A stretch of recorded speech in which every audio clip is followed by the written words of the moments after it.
Hey, welcome to Jack's Tech Corner. This is a Photoshop Elements 11 video tutorial. And today, as the title has told you already, what brought you here, we're going to learn about the Smart Brush tool and how to use that. Now, the picture you're looking at right here I shot just the other day. And I shot this with my iPhone, believe it or not, and it came out pretty good. But I wanted to make the coloring and the overall picture just a little bit more enlightened, I guess. Or better color saturation. So to do this, I'm going to use the Smart Brush tool. The Smart Brush tool is located on your palette over here, and it looks like a little brush, and it says Smart Brush tool under it. Or you can simply hit the letter F on your keyboard, and that will change it. I'm going to show you here. If we hit the letter B, you'll see we go to Brushes, and if we hit the letter F, we go back to the Smart Brush tool. Now with the Smart Brush tool, you'll find that down here on the bottom, you'll now have the Smart Brush palette to do different things with your Smart Brush tool. What we're going to talk about first is the Smart Brush tool itself, because then there's another tool called the Detailed Smart Brush tool, and we'll look at that in just a few minutes. First, with the Smart Brush tool, we're going to enlighten the sky. We're going to change the sky and make it a little bit more blue. Now if you hit the pull down menu here, where mine says Greenery right now, if we hit this, a lot of times the default may look like this with the little thumbnails. Now I have a problem with that, because with the little thumbnails, what you're getting is it's really hard to tell what those are. So if you hit the little pull down menu here on the right, we can go to, I like small list, or we can go to large list, either one. Large list makes even more sense. If in fact your little menu is really small like this, just grab the top right hand side, it looks like a little checker pattern there, and pull up on your mouse and you can actually make it bigger. So the first thing we're going to do is we are going to work with the blue skies. So double click on this one, and now you'll see the selection brush is selected for a new selection. It says that. The brush size is right here. You can click on brush settings and we can change the hardness and different things with that. We're just going to leave it as the default. And all we're going to do is go over the sky. What's going to happen is it's going to make a selection, and then it's going to add the effect to that selection. Let's just go ahead and select the sky. You can see where it's becoming bluer already, and the sky is now more blue. Now to see that effect, if I come over here and I click on my visibility icon, you'll see that that is the gray sky that I shot. That is a little bit more detailed and blue. You can definitely see the effect. It's very, very nice effect. Now, what I want to do next is we're going to work a little bit on the greenery. The greenery is down here, and that would just be another tool. So let's go down here, and if we change this now to greenery, we can now make a new selection. Wait, I said make a new selection. Right, we don't want this same selection extended, because then we would bring that blue down here. So let's go ahead and click the new selection button once again, and we're going to make another layer is what's going to happen. Let's go over the greenery. The green area here, these trees. And again, let's shut the visibility off and take a look. That's the sky. Here's the green. You can see how it became more green. Now if you want to work with those colors a little bit more, there's a little trick that you can do. If you double click right here on these double sliders, you'll see where the hue and saturation panel comes up. That's the effect that it added with the layer mask. You can change the hue. As you can see, we can change the coloring of that green. We can make it even a little bit more green. We can change the overall saturation. And you can play with the lightness. You can bring it up, or you can bring it down, make it a little darker. I'll put it right about there. It looks really good.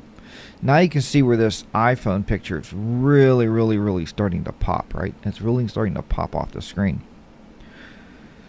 Now with that said, I'm going to show you a little trick that not a lot of people will show when they're doing these videos. And what that is we didn't want the green to overshake. If you look at this white house right here, let's blow this up a little bit. We're going to blow this up here. Okay. Let me pull this over a little bit here. But if you look right here, there's some green now on top of that house. Alright, we don't want that to be like that because the house is not green, right? It's white. But the effect covered everything. We could have unselected that and worked around that. But there's a much easier way. Let's go over here and click on our layer mask. And we're going to paint on here with black. So let's flip our color palette here on the left, where it says set background color. We're going to put the foreground color as black. Grab a brush and just simply brush over this house. And in fact, what's going to happen is we're going to actually go over this house and we're bringing the detail back out. Alright. If you want to see the effect even more, I would say to reverse these layers here. Let's try to reverse these layers because it's pulling back under what's under here. So let's just go over that some more. Oh, I want to go right here. And we'll just go over this some more here. And it will pull the detail back out that you had underneath is what's happening. Okay, right there. You'll see it. Let's flip this over here. No, we'll flip it back to black. And let's put it back on top here. Oop.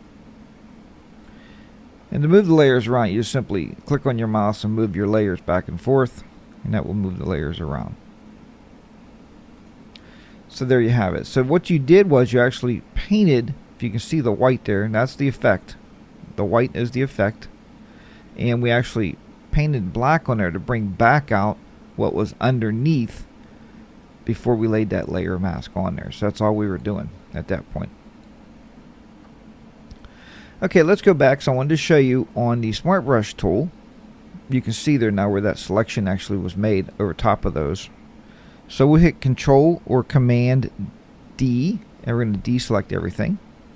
Now I'm going to show you the Detailed Brush tool. So if we hit the Detailed Brush tool, and let's say we go into the pull down menu here, and we're going to go to let's just say we go to color, and there's some different coloring here. Nah, we won't go to color.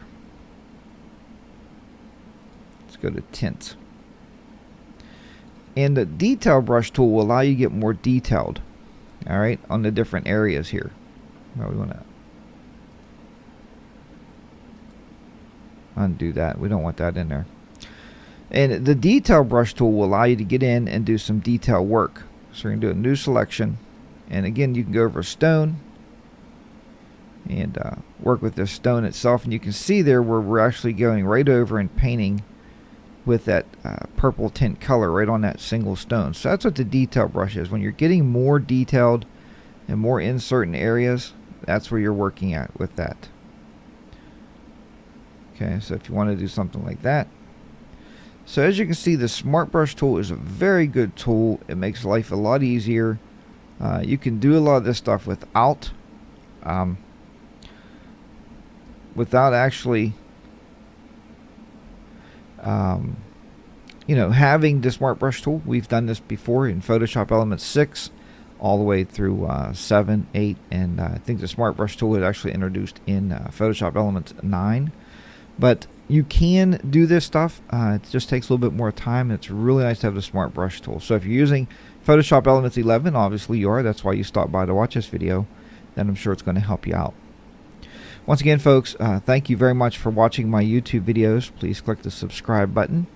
And if you want to learn even more, stop by my website, jackstechcorner.com, and pick up one of the latest DVDs. The latest DVD on there is Photoshop Elements 10.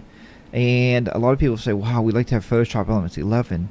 But all of those edits that I've done over the years will work in all of the Photoshop Elements versions. So if in fact you want to go out even and purchase the 3-volume set, which is the greatest bargain, there is a ton of edits you're going to learn in there. Everything from basic, taking you right up through advanced, and we do everything from landscapes to portraits. So there's a ton of stuff in there to learn, and I hope you pick one of those up. It definitely helps these shows out.